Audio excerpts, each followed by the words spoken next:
Pemirsa, Kejaksaan Negeri Muara Enim memusnahkan barang bukti narkoba dari 68 perkara yang sudah inkrah.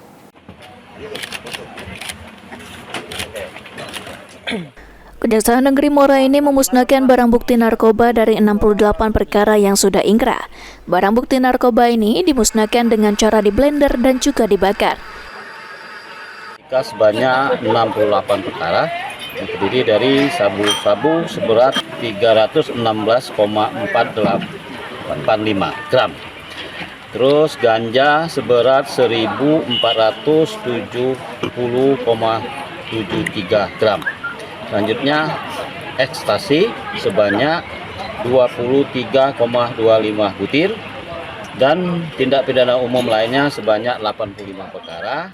PJ Bupati Muara Enim Hengki Putrawan mengapresiasi kerja dari aparat penegak hukum yang ada di wilayah Kabupaten Muara Enim. Ini bukti kerja para penegak hukum yang memberantas peredaran narkoba di daerah Muara Enim. Pihak pemerintah Kabupaten Muara Enim akan mengingat semua OPD khususnya Dinas Pendidikan untuk ikut serta langsung ke lapangan melakukan penyuluhan dan himbauan kepada pelajar dan generasi muda tentang bahaya narkoba.